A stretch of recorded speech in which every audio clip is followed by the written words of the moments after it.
We then continue with the second part of the video of Standard 11, chapter number 1. We had already discussed the first 4 points in the previous video. The next video, this is the new one.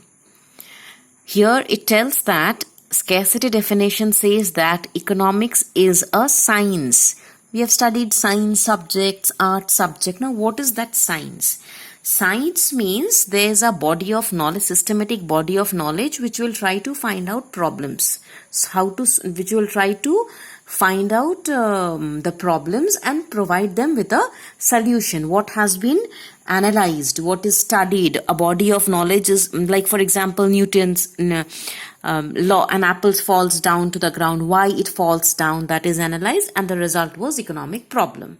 That is a science. The work of science is to develop those laws. Okay, here it considers that economics is a science because it possesses a systematic body of knowledge, and that body of knowledge here in this particular case helps us to solve one economic problem. What was the economic problem? The one which we had discussed in the beginning of the definition, that human resources wants are unlimited, man's wants are unlimited, and they can satisfy those unlimited wants by using certain resources, goods, and those goods are not only scarce, those goods are scarce, that is the first thing, and they also have alternative uses. So now it depends upon us how we use those to our benefit. How can we use our limited resources to satisfy all the needs which we have? Okay, and for that we have to choose. We cannot satisfy everything. We need to choose one good or the other. Then moving on to the merits of the scarcity definition. This definition provides a very logical explanation to the concept of economic problem. It says why there is an economic problem. It states why there is an economic. What is that economic problem and why it is there? Okay, it all depends upon scarcity. Man's wants are unlimited, goods are limited. That is creating an economic problem. Then, this definition is also universal in nature because most of the goods and services which we use are scarce in supply. That means it applies to all types of goods and services which we are using nowadays. Hence, it is considered to be universal in nature. Okay, then this definition, one very important fact about this definition is it is a human science. In the earlier definition, we saw that economics was considered to be a social science.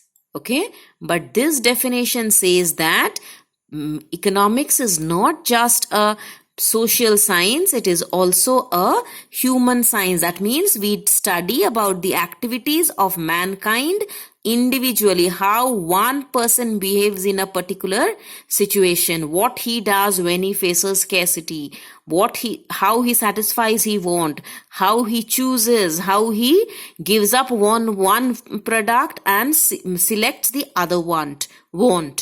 That he does as an individual. He does not do it as a part of the society. This is known as human science. Then, this definition has a wider aspect. Why wider aspect? Because it includes both goods as well as services. Okay?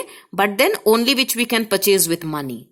Had it not been purchased with money, that means it is not scarce. Okay? Services means goods which we cannot see and touch. They are known as services. For example, you fall sick, you need a doctor's treatment. That treatment cannot be seen by us. That is known as service. And what is goods? Goods means those which we can see and touch. For example, you need something to write. What will you use? You will use a good. That is known as okay, but then both will help us in satisfaction of our wants. The last concept of this definition is economics is considered to be a positive science. Now, earlier we studied that it is a science and not an art. Now, science has two branches. One is positive science and the other one is normative science. Here we are saying that economics is a positive science. Now, positive science, the work of positive science is to tell us what is happening. Okay, for example, there is an economic problem. How man deals with that economic problem, he chooses, right? Normative science means it should have said us what can be done in this situation. Okay, it should have said us that it should have said us, not just telling us what to do. It should have said us why we are not doing the other one, why we are avoiding the other one. Or say a man chooses here. According to this definition, a man chooses, right? Any one product, say a bag or you have a piece of leather, you need a bag or a jacket. Which one will you make? With that one piece of leather, either you can make a bag or you can make a jacket. You cannot make both. Now, you will decide which one you want. Say you use depending upon your need, if you want jacket, the need of the jacket is urgent, you will make a jacket with it. If the other product is more essential, you will use it to make the other product. Okay, here economics is not telling us which one is correct. Whether we should make a jacket with it or a bag with it, which one is better, that economics does not tell us. Okay, that is a part of normative science. Hence, economics is not a normative science, it is only a positive science. Then moving on to the criticisms of the scarcity definition. First one, it has a narrow view. Why narrow view? Because it is only a positive science and it is not a normative science. I hope you understood what is positive and normative. Then comes the next concept. Here also the subject matter is restricted. Why? Because here in this definition we have studied about economic problem. Okay, one type of economic problem we have studied. What economic problem? The economic problem which arises out of scarcity has been studied here. But there are many more economic problems faced by the country, like unemployment. We are ignoring that. We are not studying. Price instability. Price rises every other day. Unstable prices. These are all kinds of economic problems which has not been discussed in this definition. Then, this definition is considered to be a static definition. We are studying that human wants are unlimited and to satisfy those human wants, man uses some resources. Those resources are limited. We are studying that. We have not studied that as time passes by, resources can be increased also.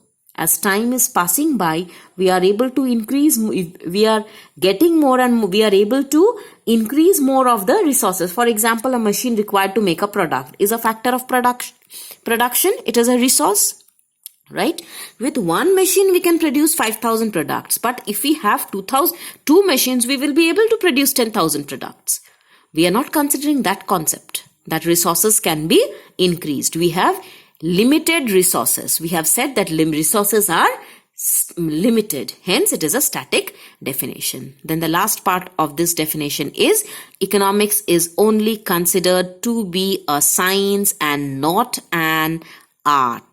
Okay, that means as a science, it studies, it is a scientific body of knowledge. With that scientific body of knowledge, we are able to bring about a solution to economic problems, right? A solution to economic problems. But here it is considered, we are just saying, we are not bringing a solution to the economic problems. What we are doing, we are ignoring the economic problem.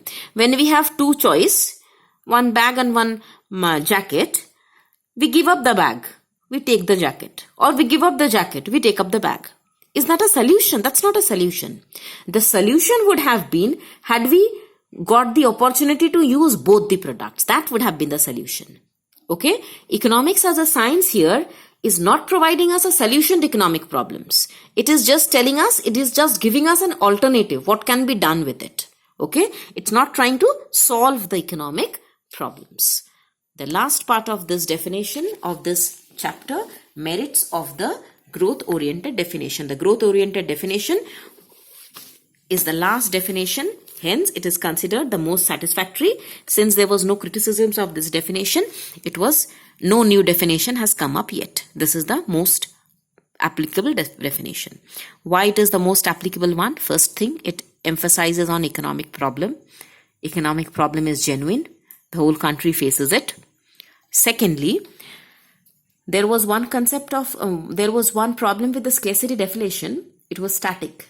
It did not assume resources to be growing. But here we are assuming resources are growing. Hence, it is not a short-term perspective.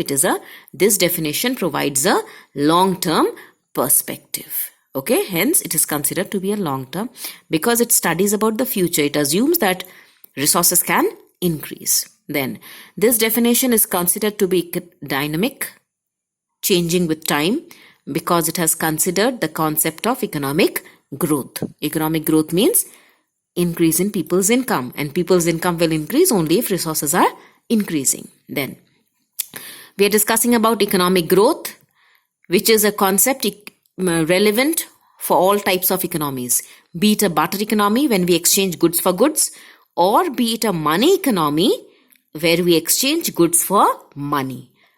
It is universal in nature. Then, it is comprehensive. This definition is considered to be comprehensive because it is future oriented. What will happen in the future? Economic growth is a concept of the future.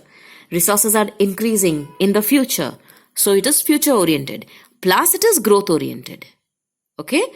We assume that resources are increasing, so we will be able to increase production. Lastly, it has a broader perspective since it discusses all types of economic activities. Economic activities means those activities which are dealt with the help of money, which are performed with the help of money. Those are known as economic activities. Consumption, production, distribution, exchange. All those are economic activities, and this growth-oriented definition also lays stress on economic activities.